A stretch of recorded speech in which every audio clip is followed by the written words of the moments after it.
Les femmes et les enfants d'abord. Les hommes seuls pourraient devoir attendre.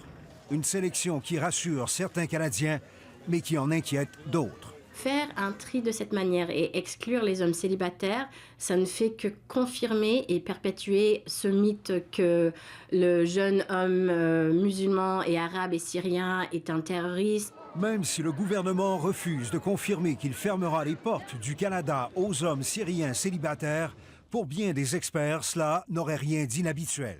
C'est pratique courante de sélectionner les gens qui sont les plus vulnérables.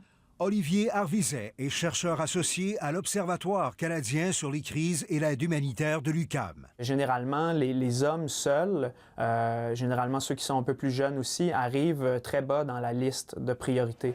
Les premières touchées, les provinces qui ont fait de l'accueil des réfugiés un des thèmes de leur rencontre avec le fédéral. Je ne penserais pas que cette règle soit absolue. Cependant, je vous rappellerai que le Haut-Commissariat des Nations unies, dans sa sélection ou son établissement du statut de réfugié, tient compte du degré de vulnérabilité des gens, ce qui l'amène à placer en tête de priorité les familles avec enfants et également les membres des minorités religieuses opprimées actuellement au Moyen-Orient.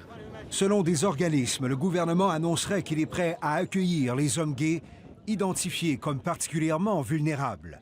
Le premier ministre du Nouveau-Brunswick, lui, s'en remet aux mesures d'Ottawa. Il faut faire confiance au gouvernement fédéral qui ont des renseignements en sécurité, qui leur aident à développer les politiques pour jouer notre rôle au niveau international lorsque ça vient à une crise humaine comme celui-ci. Ce projet national consiste à faire preuve de leadership. À la sortie de leur rencontre avec Justin Trudeau, les premiers ministres se sont montrés confiants sur la question de la sécurité. Il faut savoir que c'est fait de façon excessivement serrée, sans compromis et de la bonne façon. Alors, autant sur cette question que sur la question du financement. Ce soir, le ministre qui pilote le dossier des réfugiés, John McCallum, incite à la prudence devant les nombreuses rumeurs qui circulent depuis quelques jours.